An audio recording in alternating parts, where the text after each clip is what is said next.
Dani, tengo una pregunta. Ajá, dime. Sí. Eso es cuando estamos en R3 y la tercera variable está en función de las otras dos. Pero, por ejemplo, si estamos en un R4 o Rn, ¿se debe cumplir de que todas las cruzadas de todas las variables debe ser igual? ¿O cómo está eso? Que como que sí me causa un poco mucho de conflicto.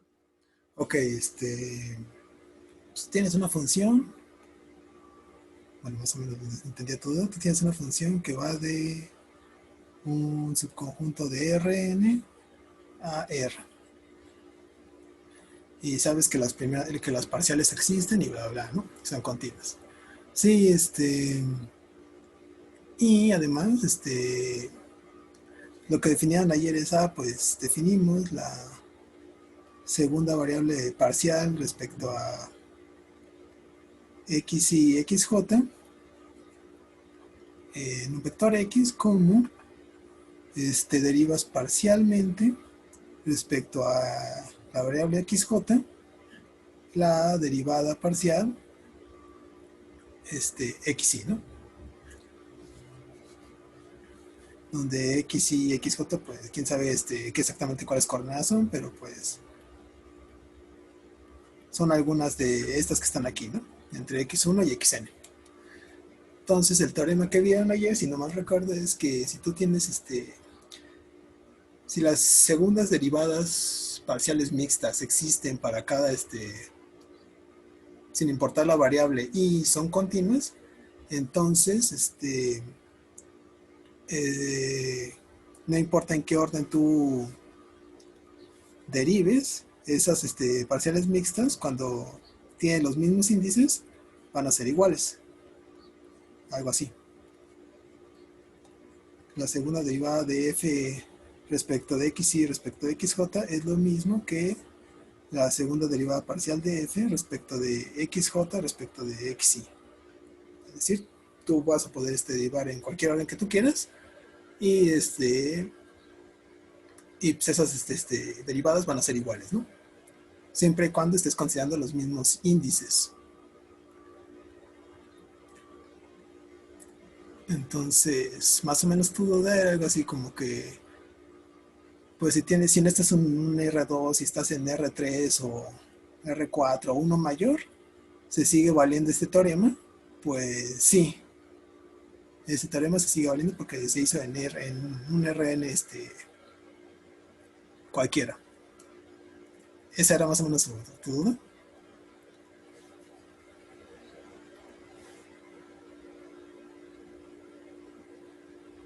¿A qué te refieres con índices? Ok,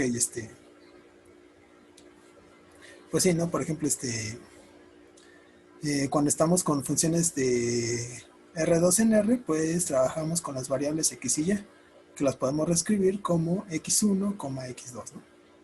Cuando estamos en R3, trabajamos normalmente con las variables x, y z, que las podemos escribir como x1, x2 y x3, y así, ¿no?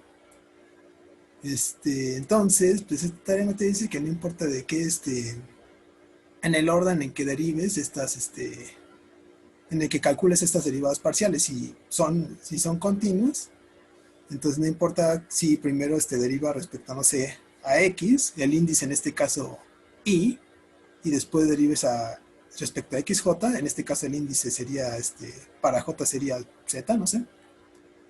Esta derivada parcial va a ser lo mismo que esta, pero primero derivando respecto a z y después respecto a x. Entonces, el índice nada más te dice como que respecto a qué entrada estás derivando, más o menos.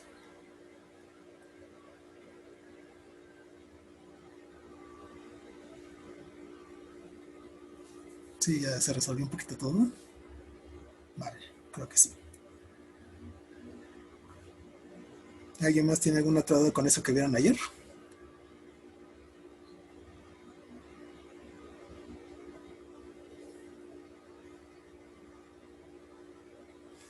Pues creo que no. Pues bueno, eso se hizo para funciones de Rn y en R y cuando estás calculando simplemente la segunda derivada parcial. Pero que se podría, si las segundas derivadas parciales son continuas y existe el límite para calcular una tercera derivada parcial, ¿se puede hacer?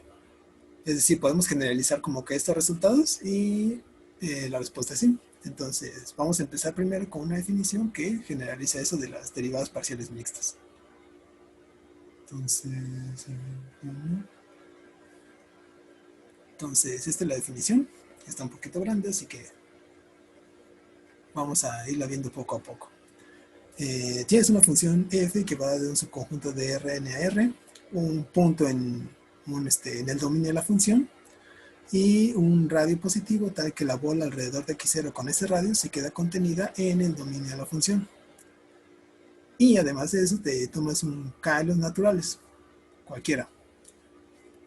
Ahora, tú te tomas una cantidad, K más 1 índices de entre 1 y n, y si estos son tales que esta derivada de aquí que está marcada con 1, la derivada késima de f respecto a x1, x2, x3, este es respecto a x y 1, respecto a x y 2 y así hasta x y k, existe para toda x en esa bola, entonces definimos la k más 1 derivada, parcial de f con respecto a estas variables x y 1, x y 2 y así hasta x y k, y luego x y k más 1, esa derivada parcial en el punto x0, como la derivada parcial respecto a la variable x y k más 1 de la función que tenemos aquí arriba, de la parcial késima. Esa en x0. Ya esto lo podemos ver como que, ahí que me faltó evaluarlo en x, así lo voy a poner ahí. La k más 1 derivada de f respecto a todas estas variables, evaluada en x, es igual a este límite.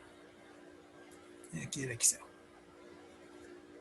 El límite de la késima derivada parcial de f, evaluada en el vector x0 más h, por el vector canónico e y k más 1, menos la derivada parcial de orden k de f en x0, y todo esto entre h.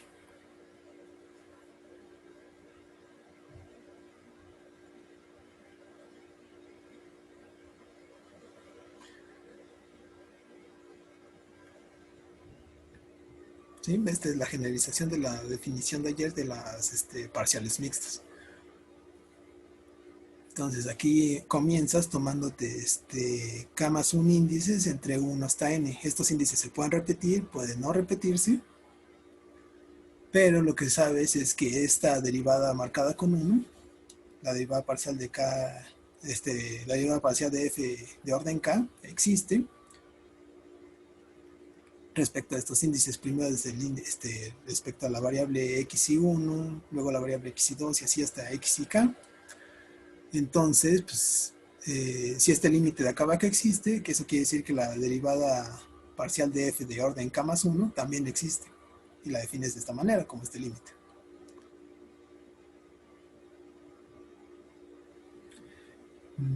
¿Alguna duda con esta definición?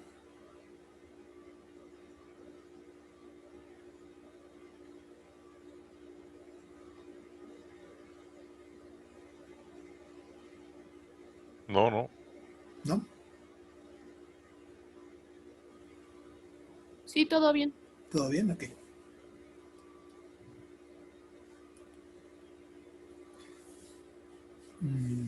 Bueno, si todavía tienen duda con esta definición, pues ahí más o menos hicieron esto con Luis para el caso de orden 2. A ver,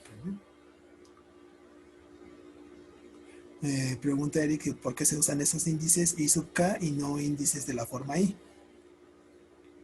Lo que pasa, Eric, es que no, como es en general, no estamos diciendo un índice en específico, unos índices específicos. Por ejemplo, si usáramos índices, no sé, I, J, K y así,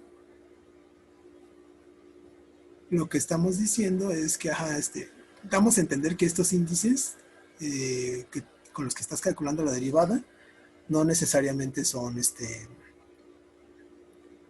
no pueden ser iguales o pues como que no pueden ser iguales. Además, pues si K es mayor a, no sé, 30, pues como que no te acabas todas las letras del abecedario para marcar los índices. Entonces lo que hacemos es, tómate un índice y subjotan, no sé. No sabes exactamente qué índice sea, pero simplemente sabes que está entre 1 y n. Y como quieres sacar la derivada parcial de orden k, pues necesitas la de k más 1, necesitas k más un índices, por eso te tomas y un índice que está entre 1 y n y los enumeras 1, 2, 3 y 4. Y esa enumeración es ya lo que te dice en qué orden estás derivando.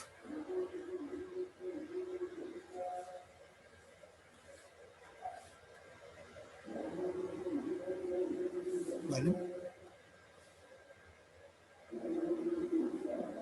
Vale.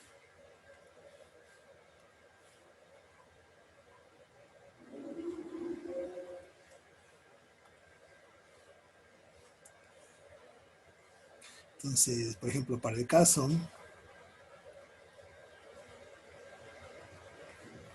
k igual a 2 que vieron ayer, se tiene que la derivada parcial de orden 2 de f, bueno, respecto de xj, por ejemplo, en x, pues así la definían, ¿no? Como un límite cuando h tiende a 0. Vamos a bajar esto un poquito más. Esperen.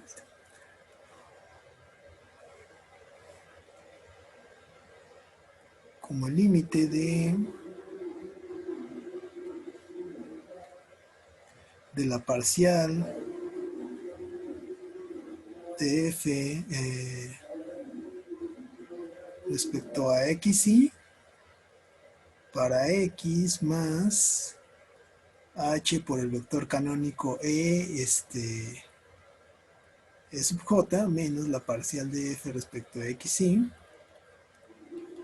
en el vector x sobre h. Entonces, este caso particular para k igual a 2, lo que estamos haciendo es como que iterar este proceso cada veces.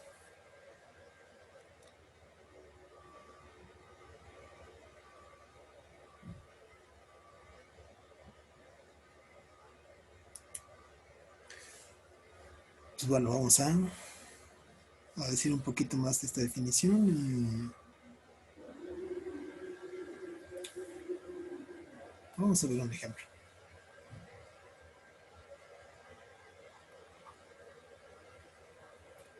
Ejemplo, a ver, sea f que va de u contenido en, no sé,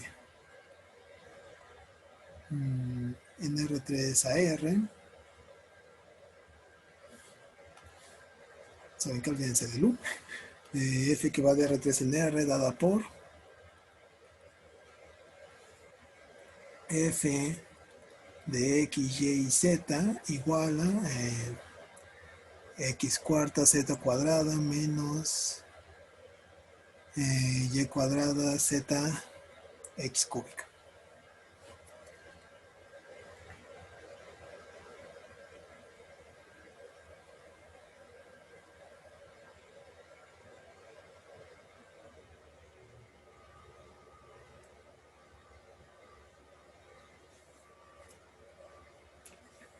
¿Vale? Entonces la idea es calcular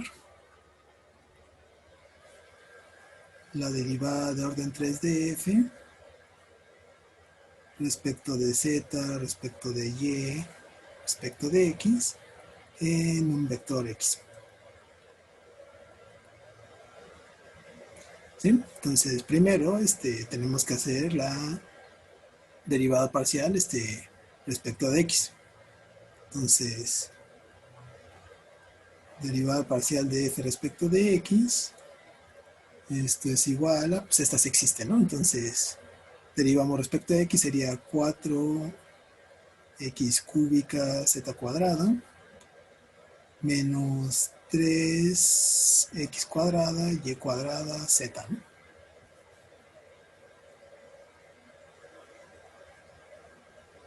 ¿Sí? Entonces lo que seguiría pues es calcular la segunda derivada parcial ahora respecto de y. Entonces la derivada cruzada respecto de y respecto de x, aquí me falta el vector x, es igual a derivas parcialmente, ahí estarías como que derivando parcialmente ahora respecto de y la función de acá arriba, que serían 4x cúbica, zx cuadrada, menos 3x cuadrada, y cuadrada, z. Y eso es, pues deriva respecto de y, el primer término no tiene a la variable y, entonces se va, y el segundo sí, entonces esto sería derivada de y cuadrada es 2y, entonces esto es menos 2 por 3, 6, x cuadrada, y, z.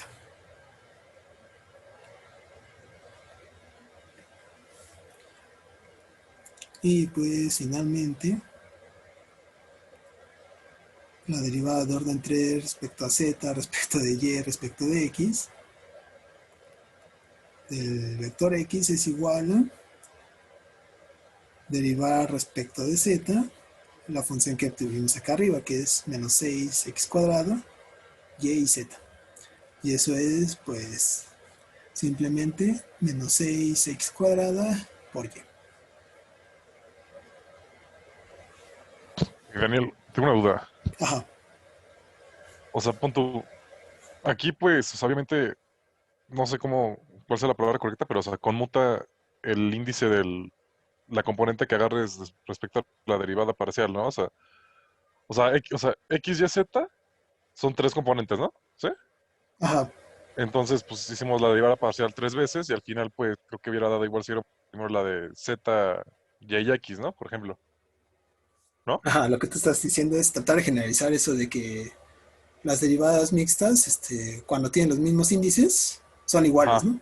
Sí, sí, sí. ajá. Pero, o sea, pon tú, si por ejemplo, si nos hubiesen, o sea, pon tú, o sea, F está dada con X, Y, Z, ¿no? Así está, Ujú. así la definiste. Pero pon tú, si nos hubiesen dado nada más o sea, si nada más hubiésemos sacado la derivada de segundo orden y hubiéramos empezado por, no sé, Z y X y dejado la ya al final, pero bueno, esa que le hubiéramos tocado, obviamente no hubiera dado lo mismo, ¿no? Pues no. O sea, si nada más sacas la derivada de segundo orden de x y luego de z, De Z, ajá, y luego de X y no la de Y, o sea, o bueno, a lo que voy. ese es O s- es el teorema que vieron ayer, porque es una derivada de segundo orden. ok, Ajá, si tus derivadas parciales de segundo orden son continuas en una vecindad del punto en el que estás ajá, derivando, pues entonces siempre puedes asegurar que las derivadas mixtas, cuando derivas respecto a las mismas variables, van a, van son a iguales. coincidir. Ajá. Ok, ok, Aun cuando dejes fuera variables, ¿no? ok. Ah, también, bueno, sí, lo que pregunta esta Valerie. Ajá, sí, sí, que si ese teorema se cumple para órdenes mayores. Esa es una buena pregunta. Y, pues, en realidad sí se va a cumplir, pero no lo vamos a probar porque ya se imaginarán que van a ser cuentas muy feas. Ay, no. Bueno, no feas, pero podrían incluso intentar hacerlo por qué, como que por inducción. Pero ajá, ese teorema, ese resultado sí se va a valer. Nada más que no lo vamos a tratar de escribir ahorita, pero pues no lo vamos a demostrar, ¿no? Porque es mucho. Pero, ajá. Entonces, más o menos todos entendían la idea de que es de cómo son las derivadas parciales de orden superior, ¿no? Tú tienes una cantidad, tienes unos índices, x i sub 1 hasta x i sub k y x i sub k más uno. Entonces vas a comenzar derivando parcialmente respecto a esas variables. Primero respecto a x i 1, luego respecto a x i 2, te sigues así hasta x i k y luego ya hasta x i k más uno. En el último es la derivada respecto a z. Sí, tiene razón, me equivoqué. Ahora sí ya está, ¿no?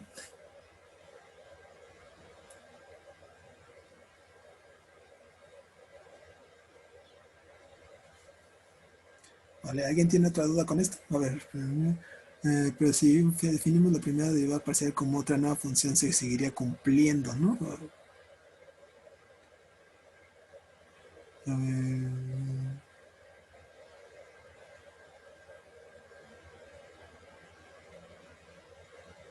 Ajá, Eric pregunta si definimos la primera derivada parcial como otra nueva función, se seguiría cumpliendo. Ajá, creo que lo que dices, Eric, es, ajá, tú derivas parcialmente una vez y dices, pues, esta nueva no lo voy a considerar como que, no sé, no me voy a fijar tanto en que es una derivada parcial y simplemente voy a decir, pues esa ya es una derivada, ya es una función, ¿no? De Rn en R, pues esa cosa, si cumple las condiciones, la puedo derivar otra vez, ¿no? Y así te sigues, ¿no? En cada caso. Si eso es lo que quise decir, pues sí, sí se vale. Sí, sí, esa sería la idea, porque precisamente ya probaste eso de el caso para la segunda derivada parcial. Entonces nada más sería ahí como que aplicar ese teorema con cada nueva función que vas obteniendo.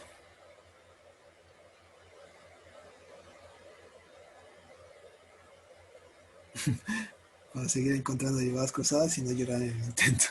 Bueno, pero bueno. ¿Nadie tiene dudas de cómo funcionan las derivadas de orden superior? No, Vale. Nada más, para que no se confundan, recuerden, cuando deriven respecto a cuando tengo una derivada de orden k, comienzan a derivar por las variables de derecha a izquierda. En este caso, de derecha a izquierda, primero está la variable x, luego la variable y y luego la variable z. Entonces, ese es el orden que tienen que seguir para derivar. Primero derivan respecto de x, luego respecto de y finalmente respecto de z, ¿no? De derecha a izquierda.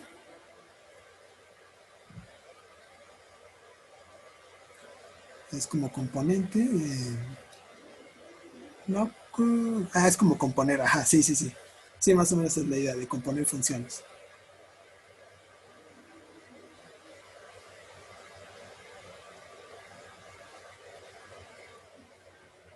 ¿Vale? ¿Ya no hay otra pregunta hasta ahora?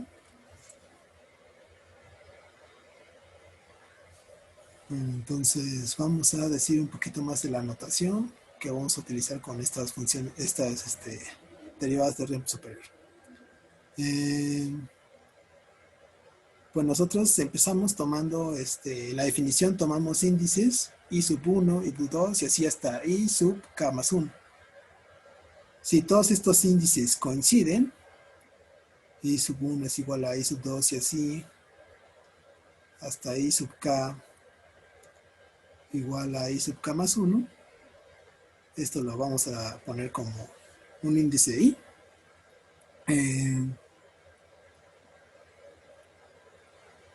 La derivada de orden k más 1 la denotamos por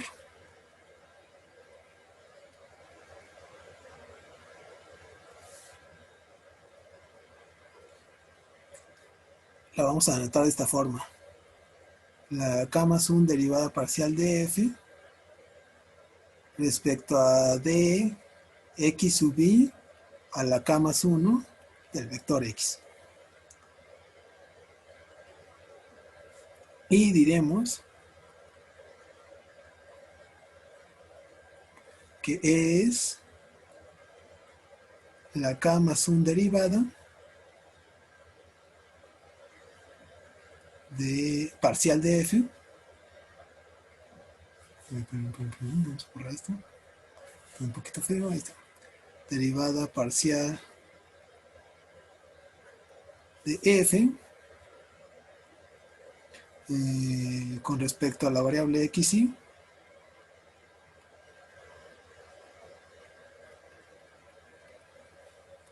en el punto x0. Sí, aquí en vez de, como todos los índices que estamos tomando aquí son en realidad el mismo, pues en vez de poner todo es derivada de x y k más un veces, pues simplemente lo simplificamos como el de x sub i a la k más 1, ¿no? Con un exponente. Esta es simplemente notación.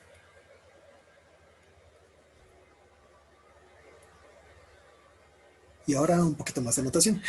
En general,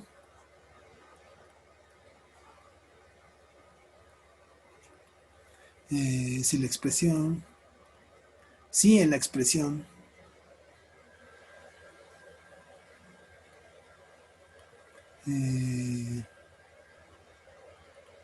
de xi sub k, de xi sub k menos 1 hasta dxi sub 1, existen índices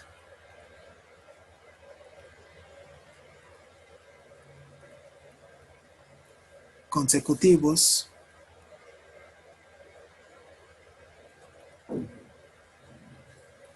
iguales. Esta parte de la expresión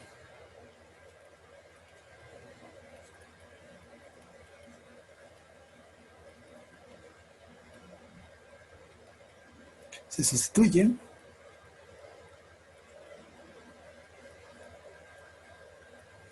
por dxi a la m,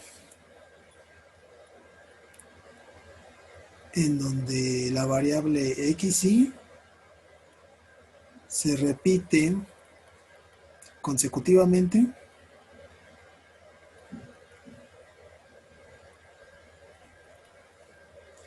m veces. Por ejemplo,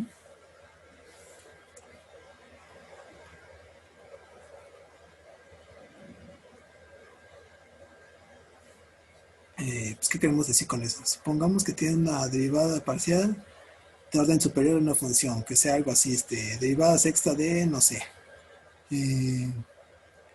x3, x2, x2, x3, x1 y x1. Sí, son 6, ¿no? De un punto x. Y este es igual a, notemos que en este caso tenemos dos variables que se repiten consecutivamente al principio, que sería x1 con x1. Luego sigue un x3 y luego está la variable x2 que se sigue dos veces consecutivamente, ¿no? Entonces esto lo podemos abreviar de la siguiente forma. Derivada de orden 6 de f de x3 x2 al cuadrado de x3 de x1 al cuadrado.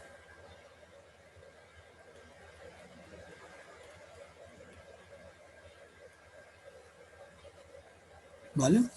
Entonces, si tenemos variables consecutivas que se repiten, pues simplemente en vez de poner de x y tantas veces como se repita, simplemente lo juntamos todos con un exponente.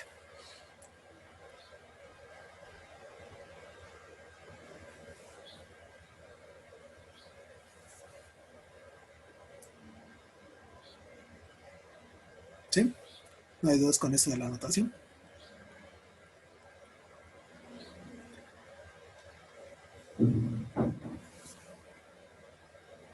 Es como lo que Yuri decía, ¿no? Que se pueden como conmutar cuando se repiten. No, eso es eso Yuri estaba hablando de que aquí simplemente estés trabajando con notación, ¿no? Que si tienes ajá, que lo puedes escribir de esta forma para que sea más rápido de escribir. Yuri lo que está diciendo es pues si las derivadas parciales tienen los mismos índices, si tienes dos derivadas parciales que tienen los mismos índices, aunque no estén en orden, estas derivadas parciales van a ser iguales. Ese es un resultado que estaba tratando es el resultado que como que están tratando de generalizar aquí. Pero no, esta es solo notación.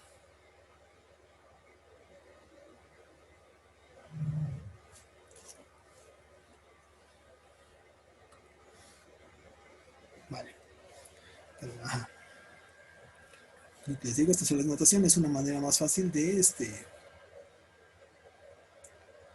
escribir la derivada parcial. Ajá, y solo aplica cuando las, las, las variables que se repiten están juntas. Es decir, que son sucesivas. Por ejemplo, noten que aquí no factoricé como que el x3 con el x3 porque no están juntos. Hay dos x2 entre ellos, por eso no los factoricé con el cuadrado. Entonces esta simplificación solo pueden hacer cuando dos variables están juntas. Entonces la misma variable está junta y se repite n veces, no sé.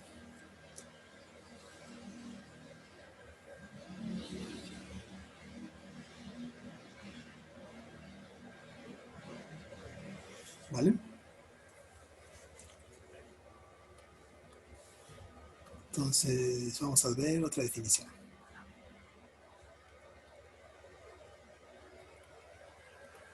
A ver, ¿qué me escriben por acá? De que está entre dx2 al cuadrado y dx1 al cuadrado debería ser dx3. ¿Qué puse ahí? Sí, ahí es x3.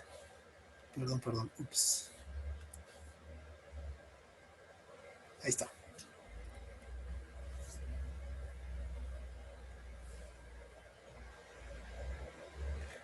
Vale, entonces, definición. O sea, f, una función que va de un subconjunto de Rn a R.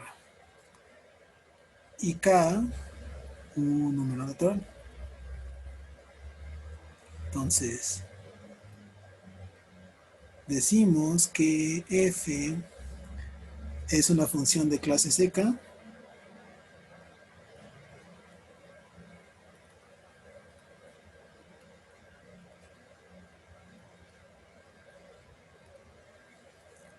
en U si existen todas las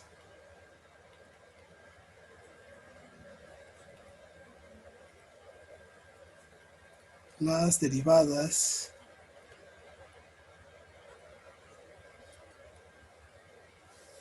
parciales de orden K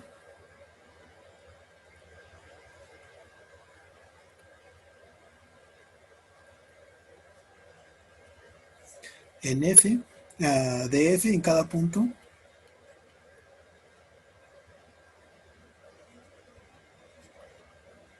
de U. Y además, bueno, y estas derivadas parciales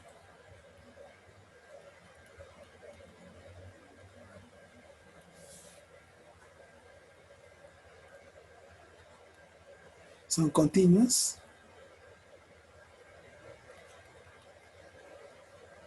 en cada punto de U.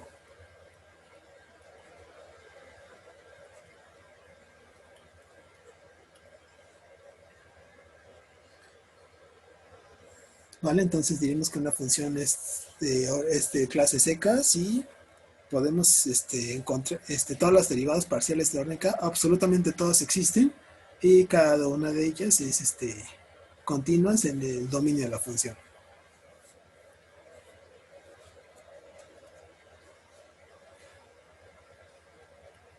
¿Vale? Por ejemplo, si mi función nada más fuera de una sola variable, pues entonces solo tenemos que verificar que su derivada f' sea continua, y eso ya nos dice que la función es de clase C1, ¿no? Si tuviéramos una función de dos variables x y y, pues tienen que checar que existen todas sus derivadas parciales, que son de la segunda derivada respecto de x, la segunda derivada respecto de y dos veces, y las cruzadas, primero respecto de x y luego respecto de y, y primero respecto de y, después respecto de x. Si estas cuatro derivadas existen y son continuas, cada una de ellas en el dominio, pues entonces ya puedes decir que la función f pues, es de orden C2, es de clase C2. Y así sucesivamente, ¿no?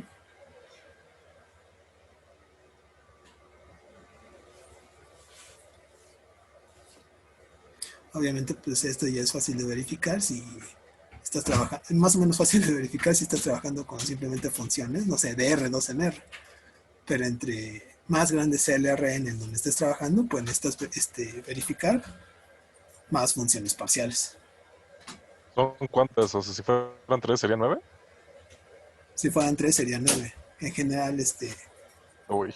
pues si estés trabajando en RN y quieres ver que es de orden K, pues tendrías que verificar N a la K combinaciones, N a la K funciones parciales. Ok, ok. Sí, ¿no? Porque son todas las combinaciones que puede haber.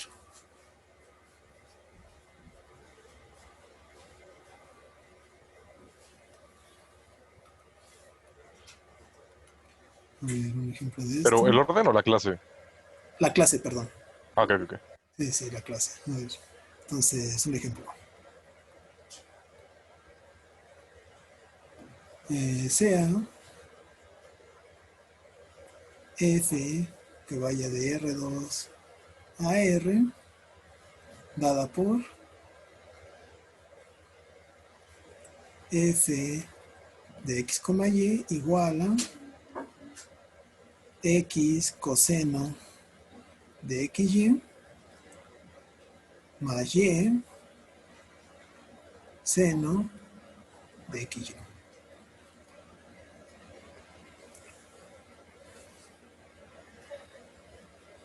No estoy seguro, pero creo que esta de Y ya la hicieron con Luis, ¿no?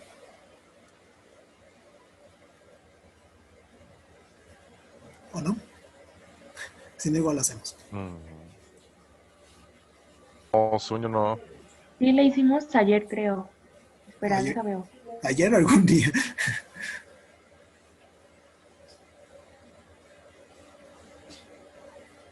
Sí.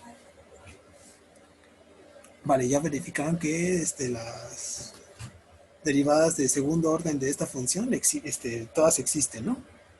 Y por cómo están trabajando con las funciones x, y, coseno y seno, todas esas son continuas, entonces todas las derivadas van a ser continuas. Entonces vamos a poner eso. La que hicimos fue solo la de f de xy igual a seno de xy. Ah, solo esa. A ver. Mm.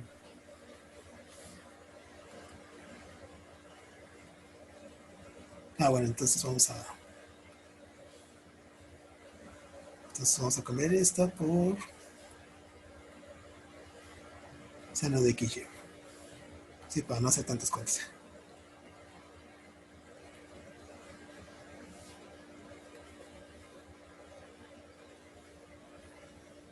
Entonces, pues ya se probó que las derivadas parciales de f respecto a x, de f respecto de y dos veces, y las cruzadas, primero respecto de y, luego respecto de x, y la otra cruzada, existen y son continuas.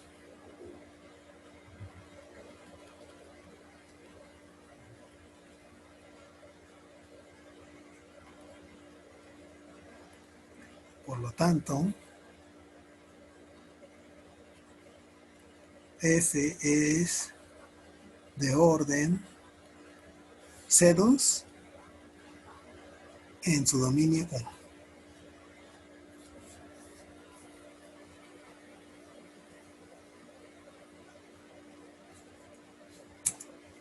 Se borra.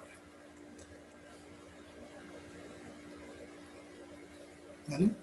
Y les digo esa función, pues ahorita no la hicimos porque ya se hizo en clase, pero sí es más o menos fácil de verificar porque simplemente es una función que va con dominio en R2. Entonces solo hay que calcular 4 derivadas parciales. Y además, pues esta función está más o menos sencilla, así que no hay mucho problema con eso.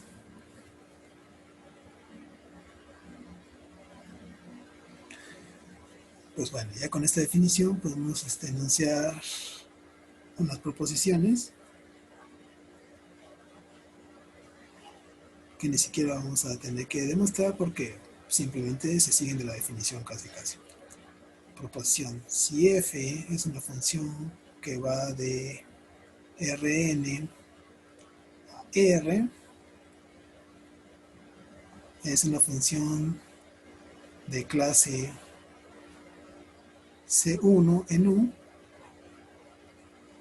entonces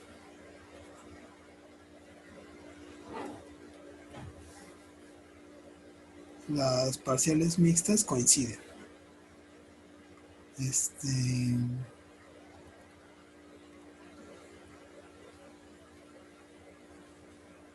La mixta respecto de X y luego respecto de Y es lo mismo que la mixta respecto de XJ y luego respecto de XY. Para toda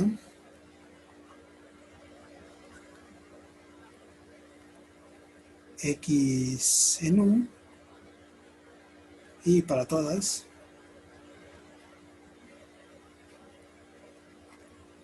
Y, J, índices entre 1 a N.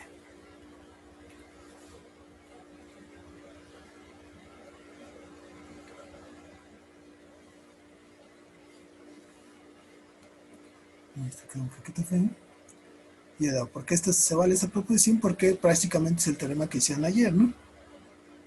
Tienen una función que puede calcular las segundas derivadas parciales, y estas derivadas parciales son tales que son continuas en una vecindad del dominio. En este caso son continuas en todo el dominio. Por lo tanto, pues, si f es de clase C1, pues ya se sigue inmediatamente esta proposición. ¿Podrías demostrarla? Es que no la veo trivial. A ver. Sería, creo que C2, ¿no? C2, ajá, perdón, sí, es C1. ¿Qué significa C1 y C2? C2, sí. C2 es que están las segundas Bastante. derivadas, las derivadas parciales de segundo orden y sean continuas.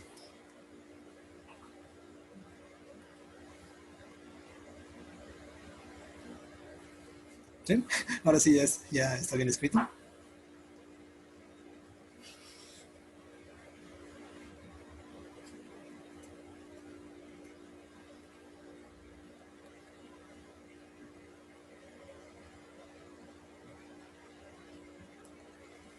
¿Sí, Eric, ya quedó?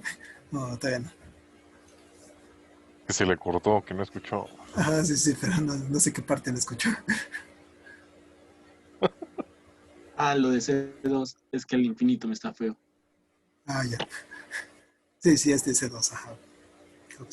Sí.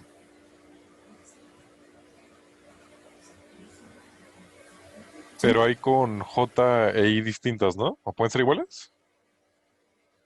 Pues es que si son iguales, le estás derivando simplemente respecto a la misma variable. Entonces está diciendo Ok. que ddf respecto de ddx al cuadrado pues es lo mismo que la segunda parcial respecto de ddx al cuadrado, ¿no? Ok, o sea, entra, ¿no? Ok. Ajá. Y eso también es derivado del teorema de ayer, ¿no? O sea, de que si Sí, son ajá. continuas y son iguales, ¿no? ¿Esas cosas? Sí. Ok. Ya vi por qué lo había puesto C1. Me confundí también. A ver. Bueno, esa es una proposición y la otra proposición que iba antes de esta, pero pues no pasa nada. Si f una función que va de un subconjunto de Rn a R es de clase C1,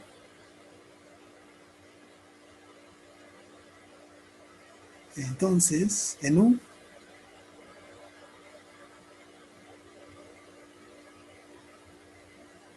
entonces f es derivable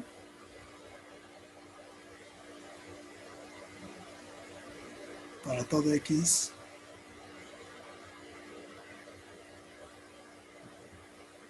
en U. Aquí ya no estamos hablando de derivadas parciales, sino de la derivada global. Es decir, existe la función lineal d de f igual a n x, tan que bla, bla, bla, ¿no? Y pues eso también se sigue en el teorema, ¿no? si para si una función f de Rn en R es tal que para una vecindad de su punto f es derivable en cada uno de esos todas las derivadas parciales existen y son continuas en esa vecindad, pues ya en ese caso f es derivable en ese punto. Pero pues aquí en este caso ya estamos diciendo que las parciales existen, las parciales de orden 1 existen para cada punto del dominio. Pues como normalmente trabajamos con dominios abiertos, pues ya. Entonces esta proporción también es inmediata de la definición de clase C1 y de un teorema que ya vimos anteriormente.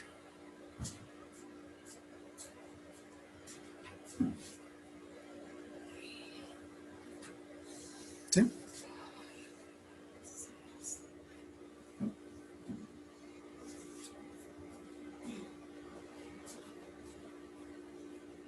¿Alguna otra pregunta?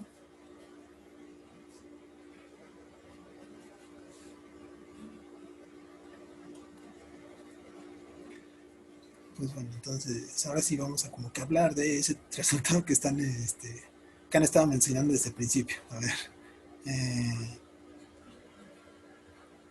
cuando una función f es de clase seca, es decir, todas sus derivadas parciales de orden k existen y son continuas en el dominio de la función, muchas de sus derivadas parciales ahí, esto quedó feo. Muchas de sus derivadas parciales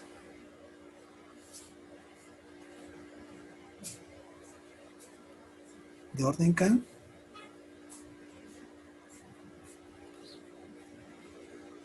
coinciden.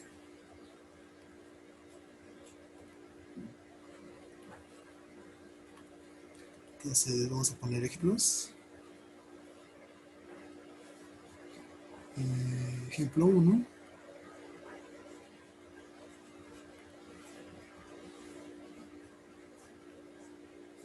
Sea f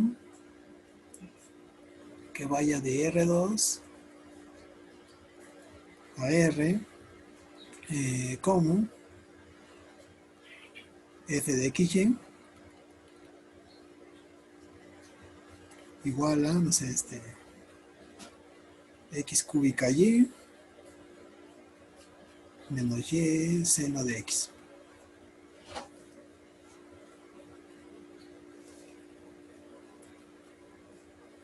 Noten que me equivoqué porque estoy derivando respecto de x, respecto de y, respecto de z, pero pues es una función de R2 en R, entonces no existe la variable z.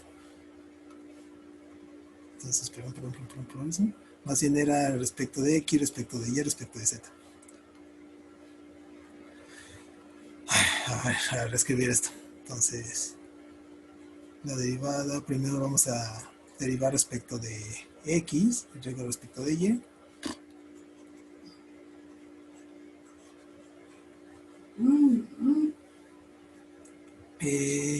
Ok. Ok, Sí, ok. sí. Sí, ok. Sí, me Sí, había espanté. una equivocación, Ya. perdón. Entonces, es la derivada respecto de f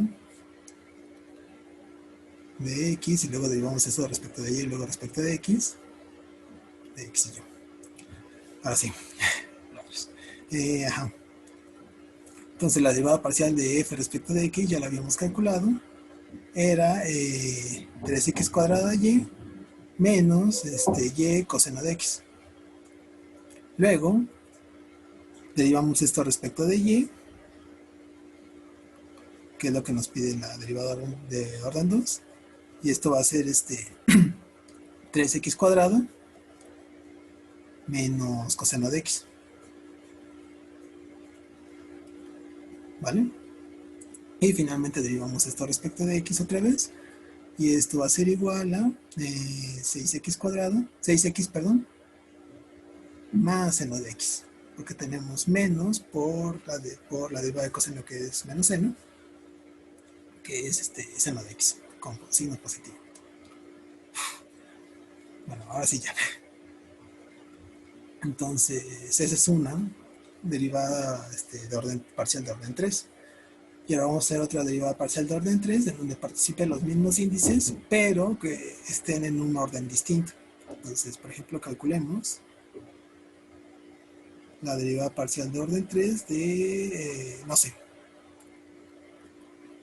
de dx cuadrada, o de dx al cuadrado de dy, de x, y. Entonces, ¿qué tenemos que hacer con esta derivada parcial? Primero derivamos f respecto de y. Entonces esto va a ser igual a la derivada parcial de orden 2 respecto de x. Vamos a ponerlo así. De la derivada parcial de f respecto de y. Entonces, la derivada respecto de y de x cúbica y va a ser x cúbica. Menos la derivada respecto de y seno de x. Seno de x. Y luego esto lo derivamos respecto de x una vez, y eso va a ser 3x cuadrada menos coseno de x. Y finalmente volvemos a derivar respecto de x, y esto va a ser 6x más seno de x.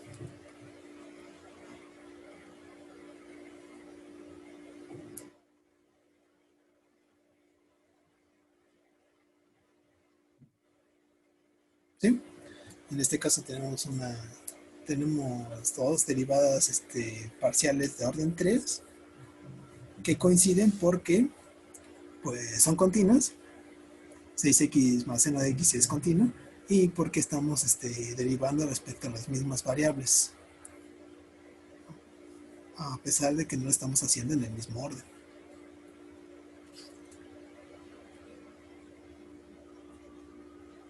¿Vale? Entonces ahora vamos a hacer otro ejemplo un poquito más complicado. A ver.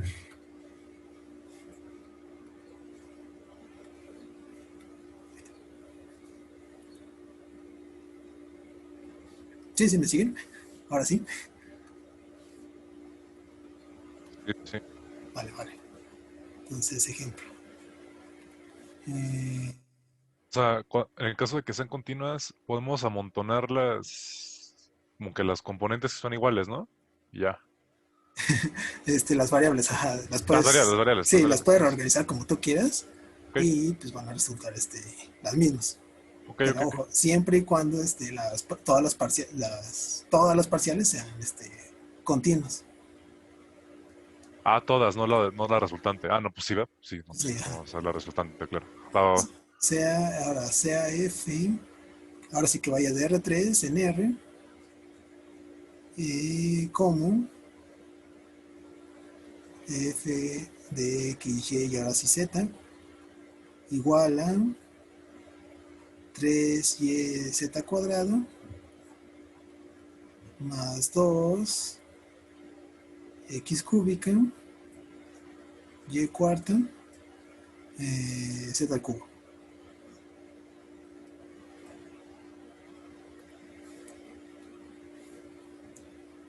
Y lo vamos a calcular, aquí se borró algo. Vamos a calcular de orden 4. La derivada parcial de orden 4 de F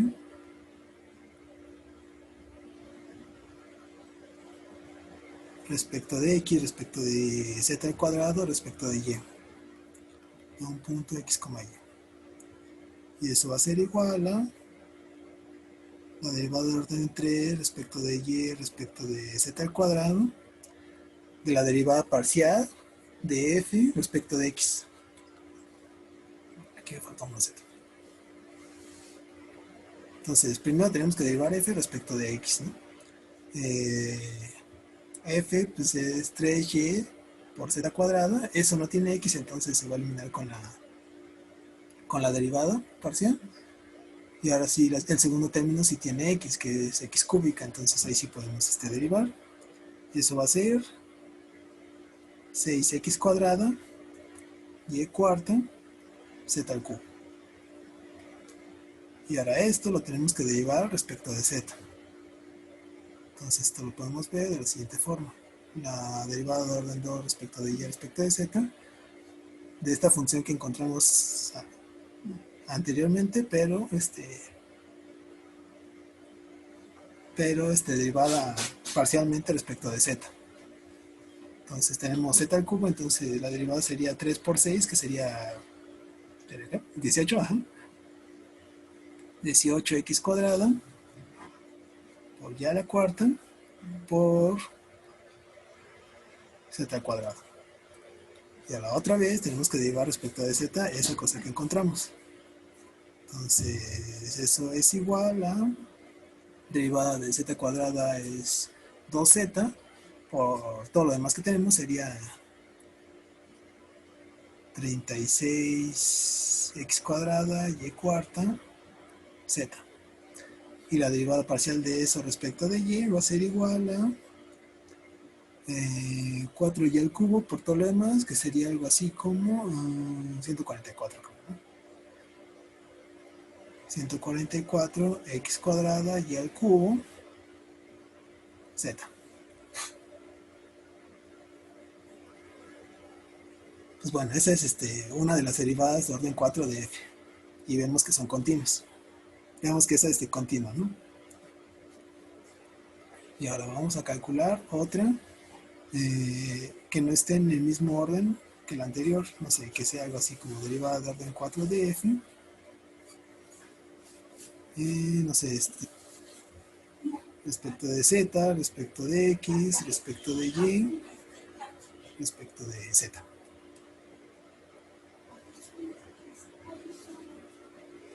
¿Vale? Entonces, pues esto va más o menos así. Primero vamos a derivar f respecto a z, ¿no? En este caso. La derivada de f respecto de z es... Derivada respecto de z de 3yz cuadrada es 6 yz más 6 x cúbica y cuarta z cuadrada. Y ahora esto derivarlo respecto de y. Entonces esto es derivada respecto de z respecto de x de la función derivada respecto de y 6z más 24 6x cúbica más 24 x cúbica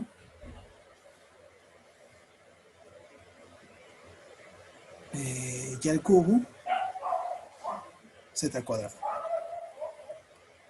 Y luego esta nueva función la derivamos respecto de x y va a ser la derivada respecto de z de 6z no depende de x, entonces se va, y luego la derivada de x cúbica es 3x cuadrado, entonces eso es 72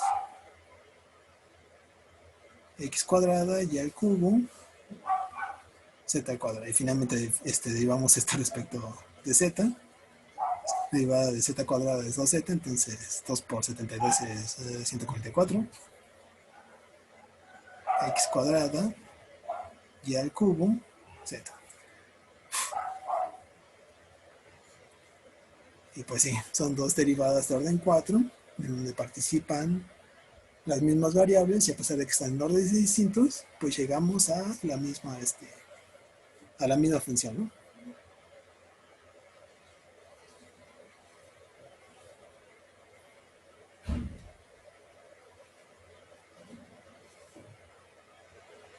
¿Sí? Entonces, no lo vamos a escribir como tal el resultado, pero vamos a ponerlos así. Si en dos derivadas parciales de orden k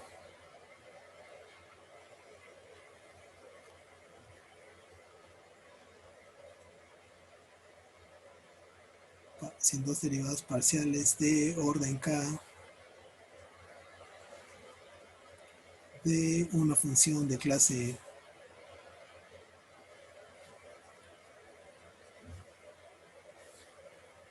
CK se deriva respecto a las mismas variables.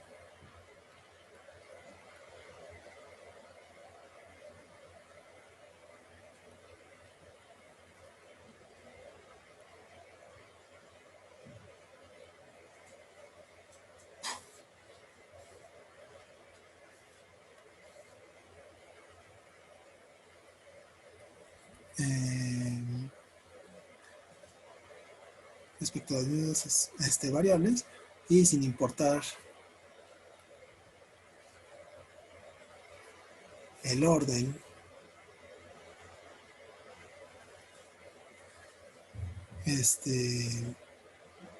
en el que se hacen.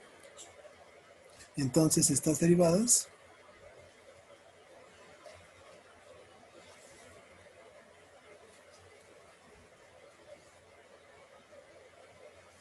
parciales son iguales.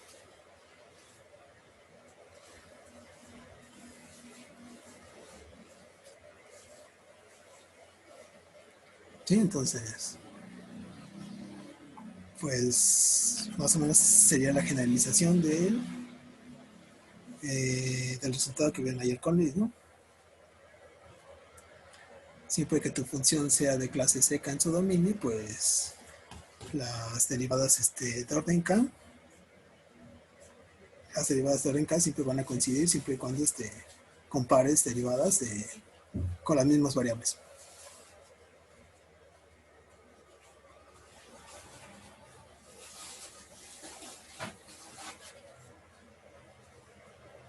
Sí, más o menos.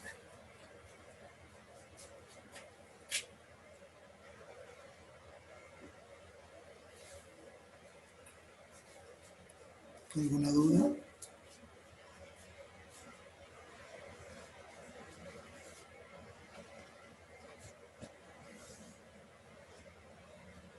Yo tengo una pregunta. Bueno, o sea, es que Ajá. si sabemos que es CK, como que prácticamente ya tendríamos que conocer todas las derivadas, ¿no? Ajá. Bueno, Sí. bueno, seguramente te encontrarás teoremas por ahí que te dicen, no, supongamos que la función ya es de CK, ¿no? Entonces, pues sí, ajá, sí. Vaya, con nosotros no vamos a trabajar mucho con funciones de CK en el aspecto de que no vamos a tener que estar calculando todas las n a la k derivadas parciales, ¿no? Hay algunas funciones que, por como son, vas a poder asegurar que son de orden CK. Por ejemplo, si tu función es algo así como que un polinomio, en donde participan todas las variables, pues sabes que los polinomios son funciones continuas y de orden y de orden infinito, ¿no? Es decir, tú puedes sacar las derivadas tantas veces como tú quieras. En algún momento se va a estancar en cero, pero siempre puedes sacar la derivada. Entonces, ajá, si tu función es como un polinomio, pues como que sí vas a poder encontrar bueno, sí puedes asegurar que todas las funciones parciales de orden K existen y son continuas. También si, por ejemplo, si tu función es algo así como que un seno donde participan dos variables o algo así, como ya vieron con Luis, pues como que esa cosa también va a ser de orden seca para cualquier K, ¿no? O sea, la función se va a seguir haciendo más grande con cada derivada parcial, pero pues pues sí van a existir todas las derivadas parciales y todas van a ser continuas, ¿no? Oye, pero esto es más como un resultado interesante, ¿no? Porque no es como que muy práctico a la hora de, pues, hacer cosillas, ¿no? Ajá, no es muy práctico. Y, oye, y también se puede como que extender a cosas como de Taylor y cosas así, ¿no?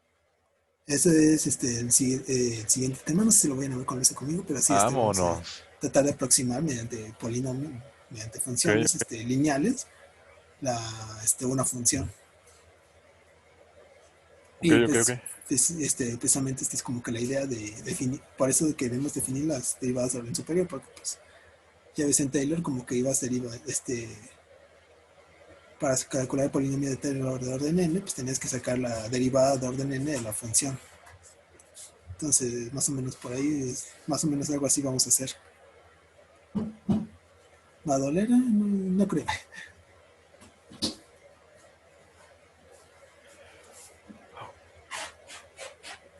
Vale.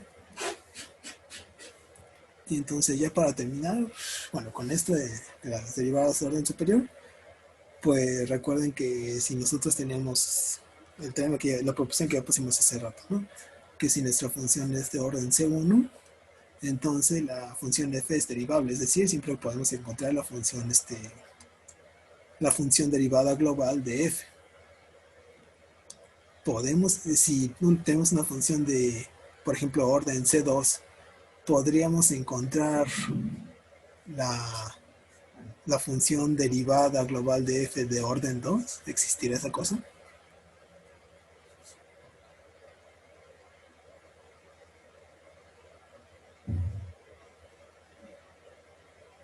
¿Qué me dice?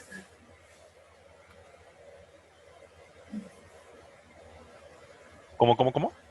O sea, la idea es que sí, ya vemos que en algunas ocasiones sí vamos a poder calcular las derivadas parciales de orden K, ¿no? Ajá. Y en el caso de las derivadas parciales de orden 1, la existencia de todas esas derivadas parciales te asegura y su continuidad te asegura la existencia de la derivada global de f. Ok. Recuerden que la derivada global de f es tal que a cada vector x lo manda a una función lineal que tiene que ver con x, ¿no? Más bien que depende de x.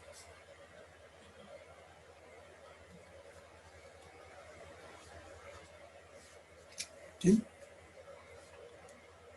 Entonces, siguiendo esa idea, ¿cómo seguiría algo así como que la segunda derivada de la derivada global de la derivada global de f? Como que, ¿cómo se tendría que comportar esa función? Pues igual sería lineal, ¿no? Pero reemplazando la definición del límite, la derivada de... Bueno, no sé. Es que estaría un poco más raro, ¿no? Porque, a ver, igual tomarías un punto de x, pero ojo, x, a cada punto x le asocia una función lineal que depende de x. Se mete la derivada, ¿no?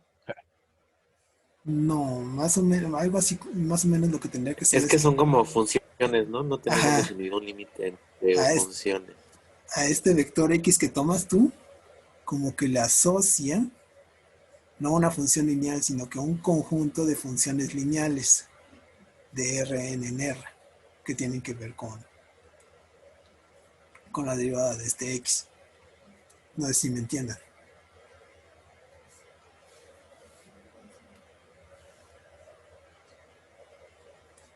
A ver, vamos a escribir esto. Siguiendo con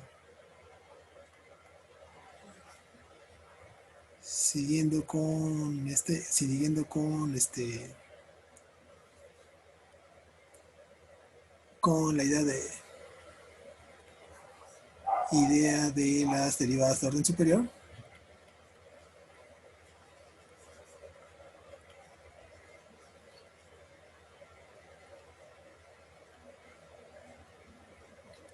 La segunda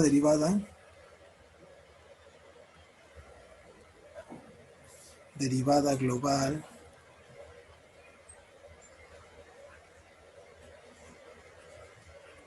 de la función f que va de un subconjunto de Rn a R, perdón,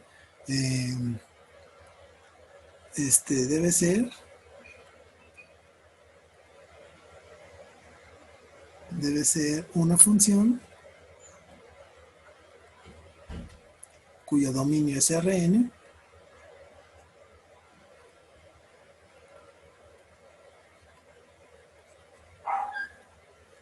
y tiene por contradominio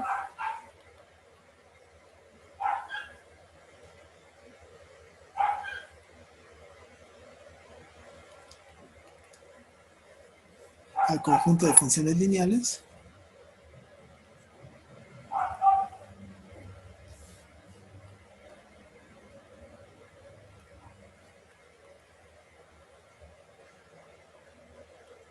de Rn en R.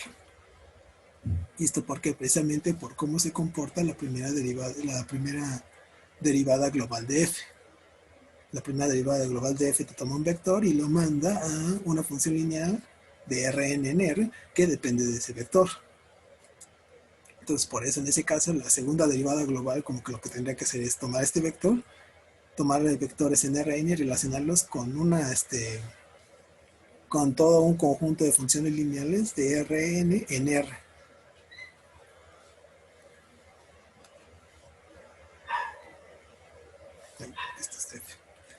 Más o menos se entiende la idea.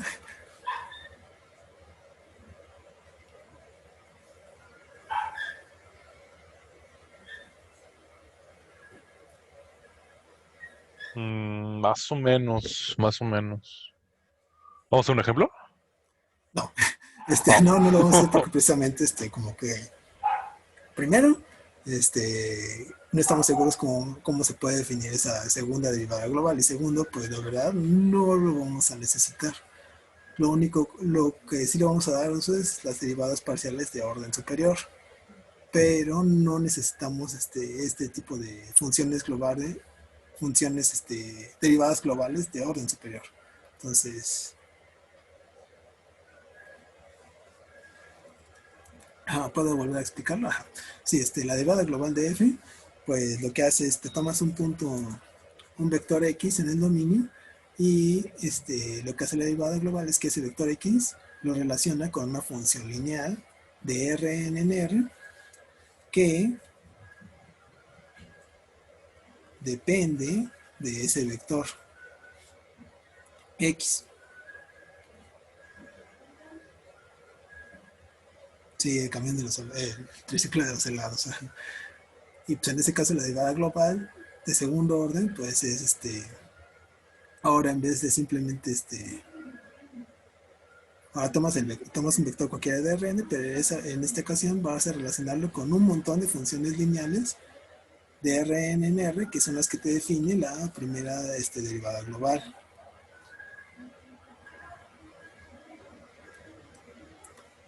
Entonces, básicamente lo que haría la segunda derivada de orden, la segunda derivada global de f es a cada vector x lo manda a un conjunto de funciones lineales de Rn en R, que tienen que esas funciones lineales salen de la primera derivada global. O sea, está feo.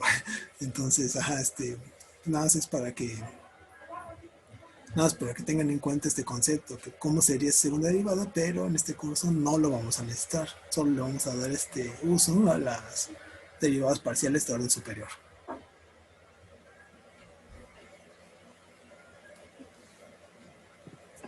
Y entonces sería como una definición formal de esa segunda derivada.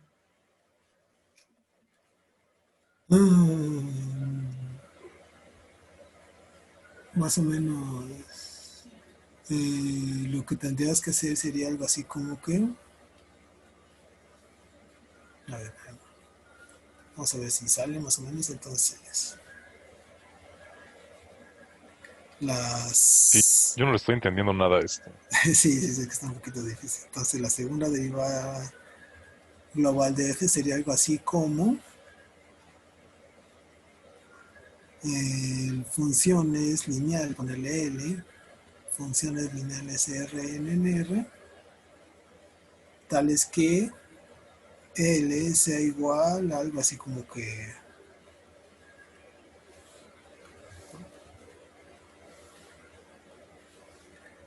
tales que L de, no sé, de un vector Y sea igual a la función lineal respecto de X, respecto de Y, algo así, ¿no? Con X y Y Bueno, X ya lo estamos fijando afuera, ¿no? Entonces, con Y, un vector en Rn, ¿no?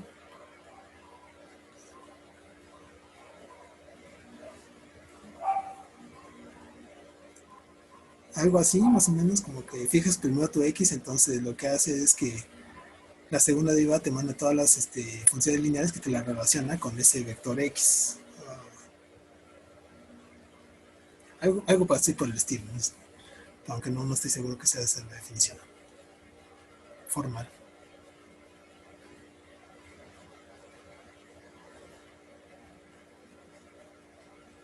Pero bueno, entonces, más o menos esta es la idea de cómo sería una segunda derivada de orden, la segunda derivada global, ¿no? Y pues más o menos así como que irías iterando las derivadas globales de orden superior, como que cada vez te fijas en conjuntos más abstractos, ¿no? Conjuntos de funciones, conjuntos de funciones y así, ¿no? Entonces, pues no las necesitamos. Nada más vamos a utilizar las derivadas parciales de orden superior. Más o menos, ¿no? Disculpe, pero no logro verlo como visualmente. ¿Qué nos diría la derivada global?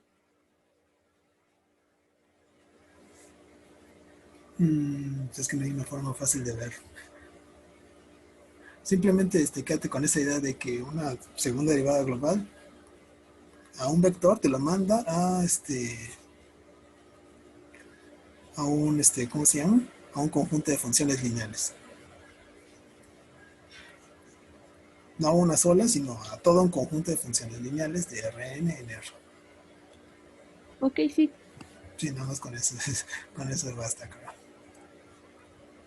Pues bueno, dejando esto de un poquito de lado, ahora sí vamos a comenzar con otro tema, que sería las derivadas, pero en otros sistemas coordenados.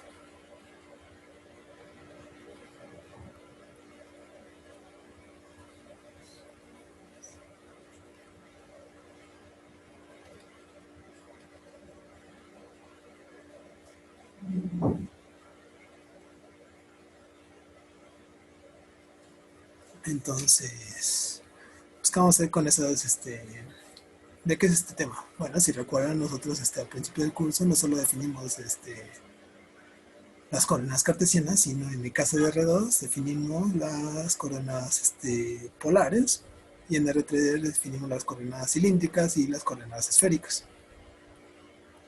Pues bueno, entonces la idea es que tú tienes ahora una función, o sea, en este caso de R2, que está expresada en coordenadas polares. Vamos a reemplazar el R por ρ. Entonces tienes una función que está expresada en coordenadas polares, no sé, de las que hacíamos antes, ¿no? No sé, ρ menos teta cuadrada, cosillas así, ¿no?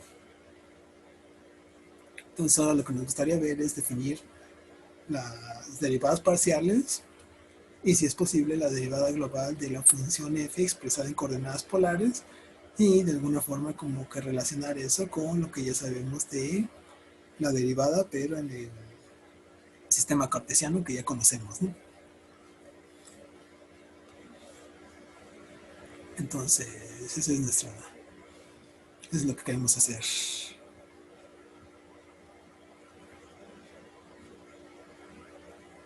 Nuestro objetivo es encontrar una representación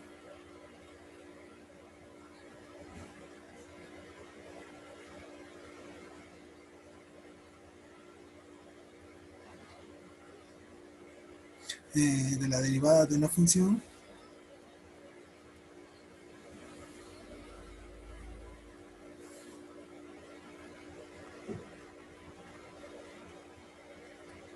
que está expresada, que está dada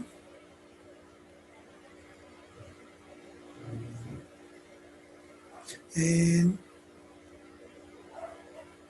un sistema de coordenadas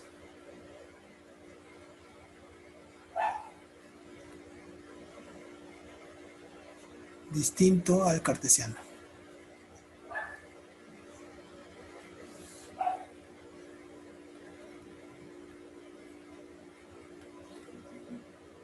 Por ahí me preguntan algo.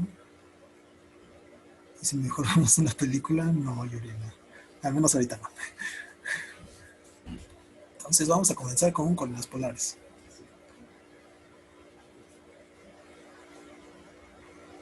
Supongamos que tenemos una función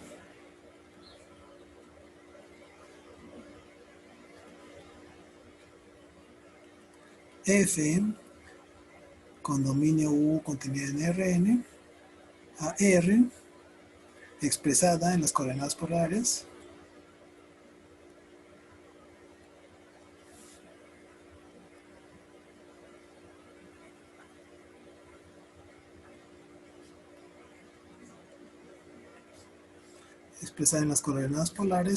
rho, teta. De cada punto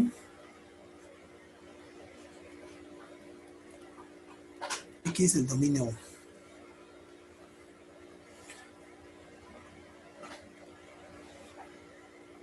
Entonces, queremos encontrar, bueno, para derivar, queremos encontrar, queremos definir, mejor dicho, qué es derivar f respecto de una de sus dos variables, en el primer caso la variable rho. Entonces, ¿cómo definiríamos esa derivada? O más o menos, ¿cuál es la idea de... ¿cómo podríamos tratar de derivar eso? ¿Qué es lo que hacíamos en las coordenadas cartesianas cuando tratamos de construir la derivada? ¿Por qué empezábamos?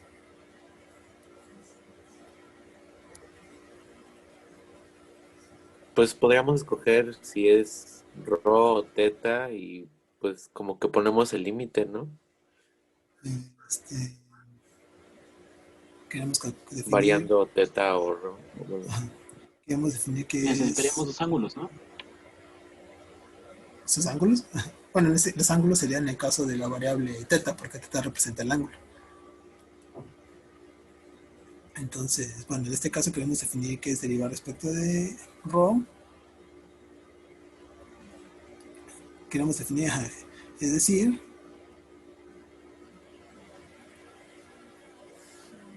queremos saber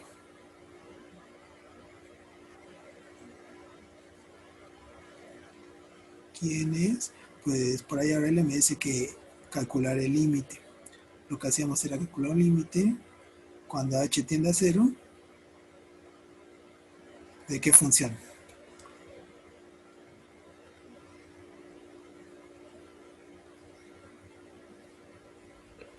Pues voy a hacer f de rho más h.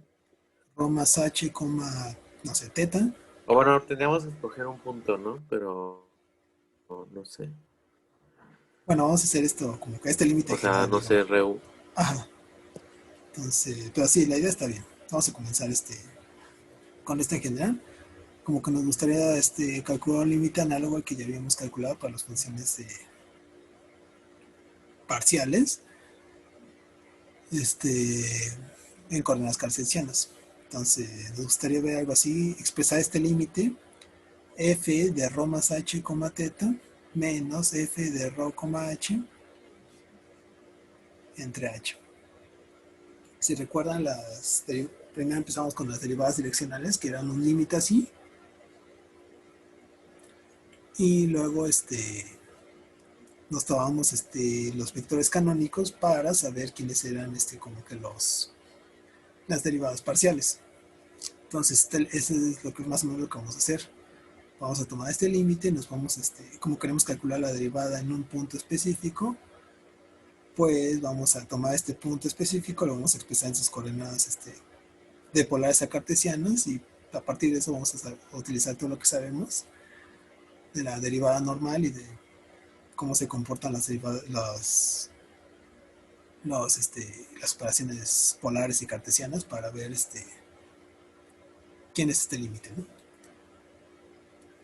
Pero bueno, entonces vamos a hacer. La idea es tratar de relacionar este límite con algo que ya sabemos de las derivadas parciales cartesianas o la derivada para cartesiana global o algo así, ¿no? Entonces, vamos a tomarnos un punto x en el dominio en el que queremos calcular la derivada. Sea x un punto con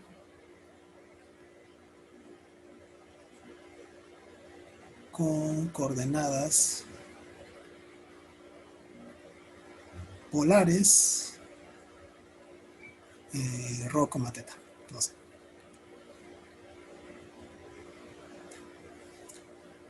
Pues bueno, si x tiene coordenadas polares rho, teta, ¿cuáles son sus coordenadas cartesianas? ¿Alguien se acuerda? Rho coseno de teta y rho seno de teta. Ajá. Las coordenadas cartesianas de x van a ser rho coseno de teta, coma, rho seno de teta. Bueno, eso es para el punto que tenemos aquí a la derecha del límite. Ahora tenemos que trabajar con este punto que está a la izquierda. Si x sub h es un punto en U y tiene coordenadas polares, o la que estamos calculando ahí, que sería rho más h, teta, siguiendo la misma idea de acá arriba, las coordenadas cartesianas de xh serían rho más h por coseno de teta, coma, rho más h por seno de teta.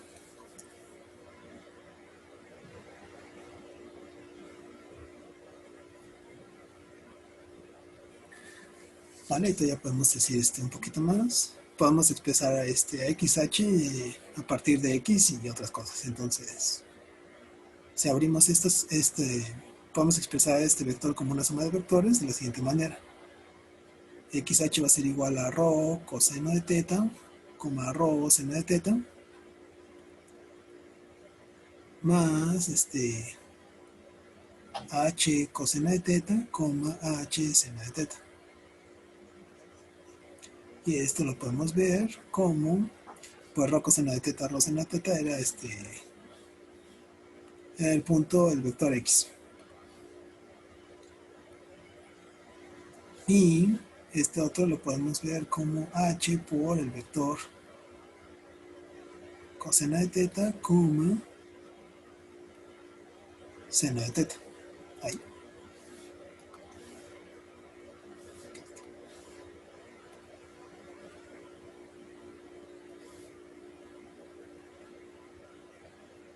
¿Vale? Entonces el vector xh va a ser igual a x más h veces el vector dirección coseno de teta, seno de teta. ¿Sí? Entonces, ¿y qué podemos decir de este vector coseno de teta, seno de teta? Digo, no podemos decir mucho porque pues, no sabemos quién es teta, ¿no? Teta es el ángulo entre el vector x y el eje positivo x. Y pues como estamos tomando un vector... Pues sería como la derivada direccional, ¿no? Porque es un vector unitario. Exacto. Este coseno de teta, seno de teta es un vector unitario. Recuerden que satisface la ecuación coseno cuadrada de teta más seno cuadrada de teta igual a 1. Pero de aquí pues es la norma cuadrada del vector. Entonces esto lo podríamos ver como el límite con el que empezamos acá arriba, como que lo podríamos ver como una derivada direccional. Entonces vamos a hacer eso. Definimos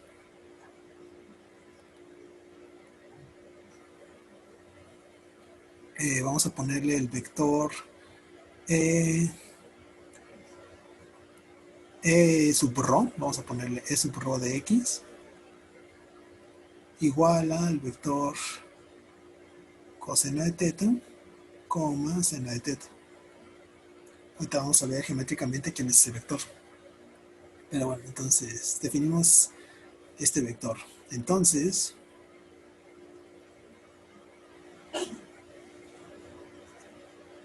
tenemos que, pues el límite que es el que queremos calcular, límite de h cuando tiende a 0 de la función f de rho más h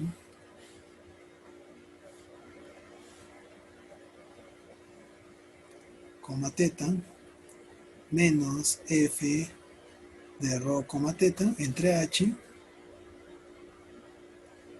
que es igual, bueno, esto va a ser igual al límite de h cuando tiene infinito.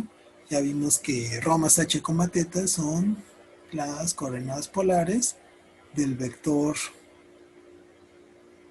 xh.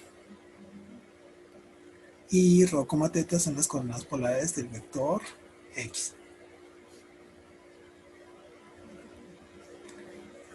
Pero también ya vimos que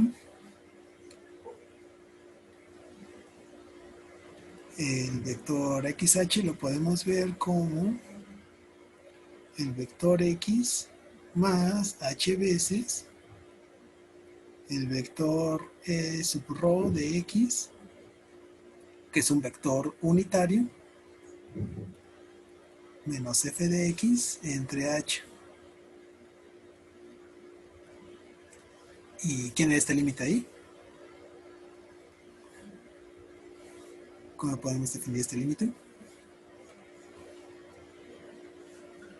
Es derivada direccional de f en dirección del error, ¿no? Ajá, la derivada direccional de f con dirección del vector e sub rho de f evaluada en x. O bien también lo podemos ver como la derivada de f evaluada en x en el vector dirección e, rho de x.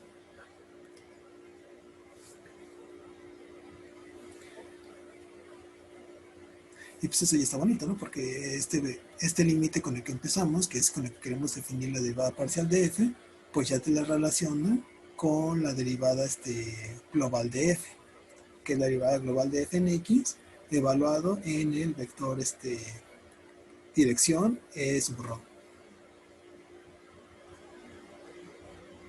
Entonces,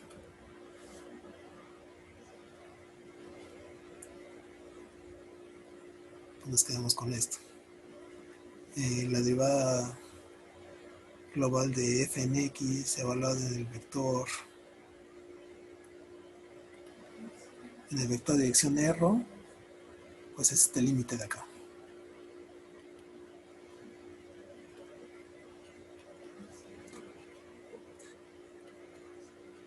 Ay, me falta una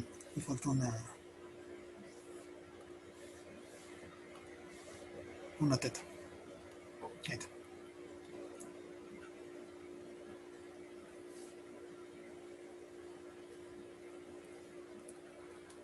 Pues bueno, esto simplemente nos va a relacionar lo que queremos definir como derivada parcial de la función f respecto a la variable r con la derivada global de f. La derivada global ya calculándola como sabemos. Y pues nada más para... Ya no queda mucho tiempo, entonces nada más para terminar, vamos a ver geométricamente quiénes son todos estos vectores. Cómo queremos definir la derivada parcial de f respecto de rho. Entonces comenzamos con un vector cualquiera. Vamos a poner con este vector x, que tiene coordenadas polares rho, teta. Bueno, si recuerdan, pues teta es el ángulo que forma el vector x con el eje positivo x, que de aquí. Y pues bueno, si nos fijamos en la circunferencia unitaria centrada en el origen, pues esta va a intersecar a la recta que contiene X y que pasa por el cero en el punto, en el vector dirección E sub rho de X. Es decir, el punto con entradas coseno de teta, seno de teta. Voy a borrar eso porque quedó feo.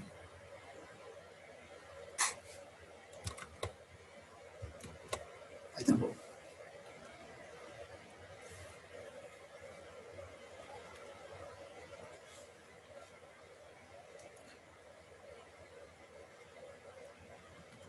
Ahí está.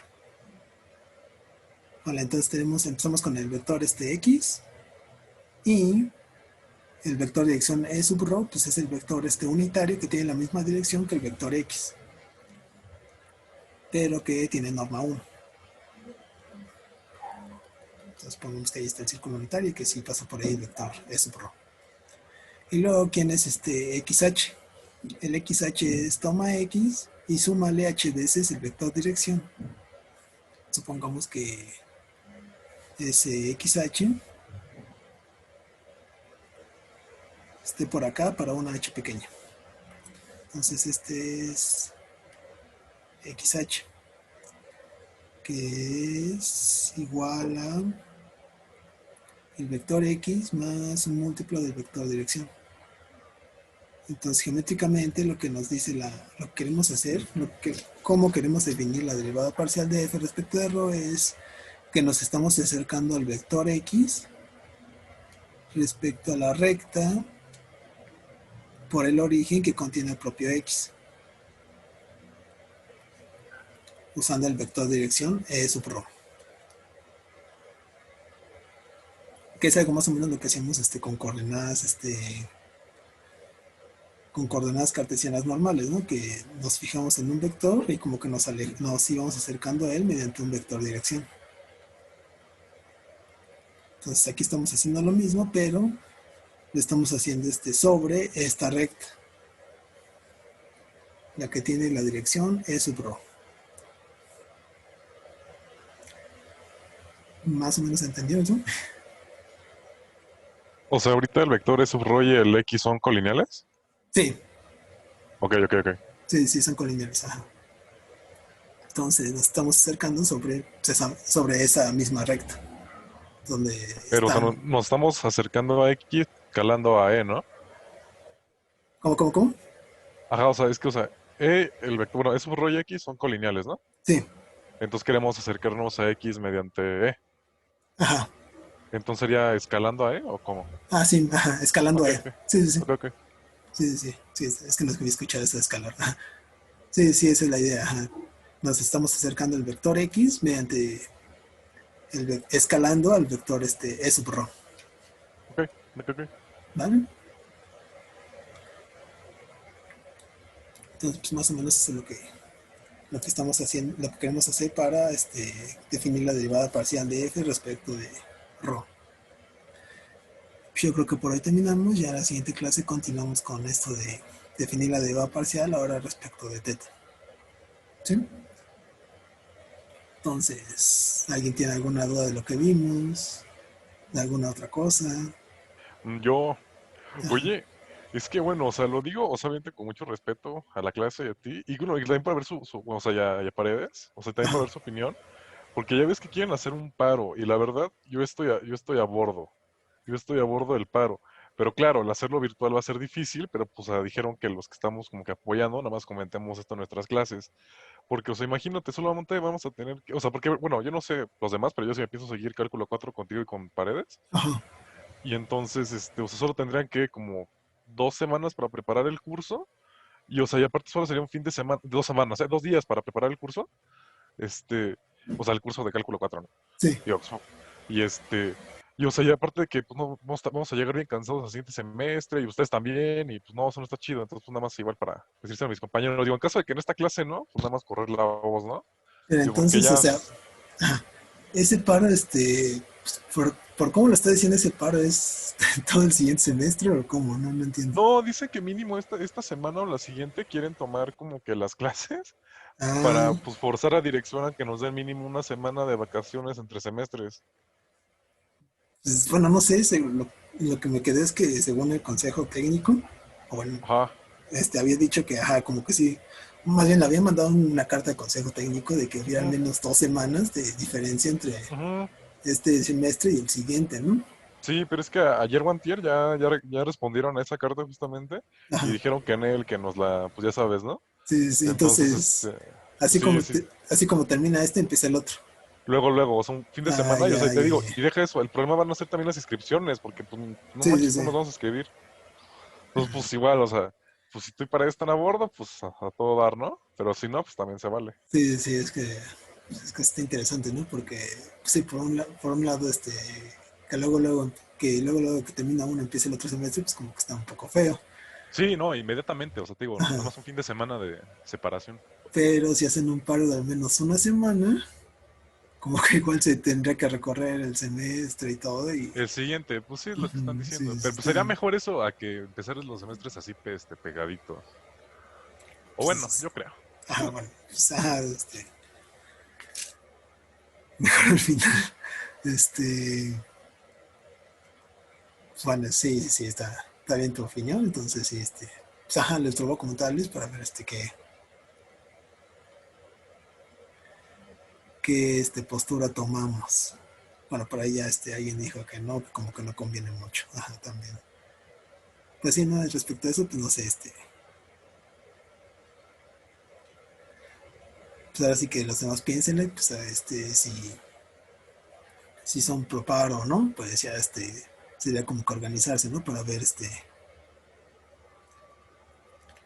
qué se puede dar, ¿no? O lo puedo subir al grupo del curso, nada más para que vean como lo que dicen, digo, no tanto lo del paro. Sí, yo creo que sí. Igual si Va, quieres va, dile a Luis primero, pero ajá, sí, si quieres, sí, sí. Va. vale, Ah, es Daniel. fuera de eso del paro, ¿alguna otra duda? Yo tengo una duda. Ajá, Es que como que creo que no hemos visto este tipo de funciones, ¿no? O sea, que te mandan una coordenada polar a un real. sí, sí, sí. ¿Vieron? Entonces, no sé. Sí, sí, sí. Ajá. Sí, entonces, bueno, antes de comenzar la próxima clase sí vamos a ver un poquito estas funciones, ¿no? Que dependan que sean funciones que dependan de coordenadas polares. Ah, bueno, yo trato de prestar sí es de la clase de lo que acabamos de ver ahorita. Ajá, Entonces, o sea, esto último fue como para definir la derivada de funciones expresadas en coordenadas polares. sí, O sea, ok, ok. sí, sí.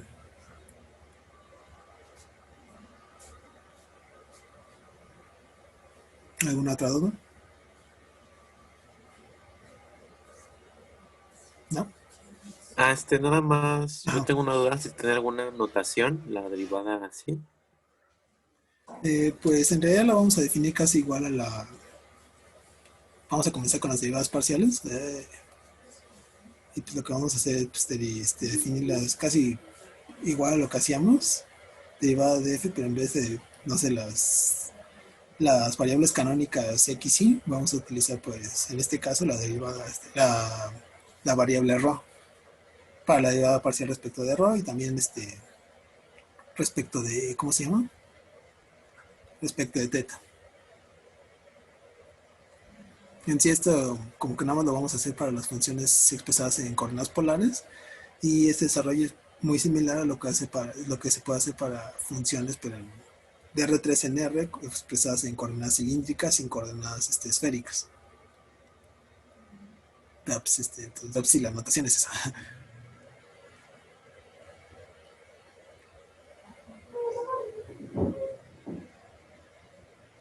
¿Sí? ¿Alguna otra duda? ¿No? Pues bueno, entonces nos vemos en la próxima clase. Se cuida mucho, comen rosca de reyes y pues nos vemos.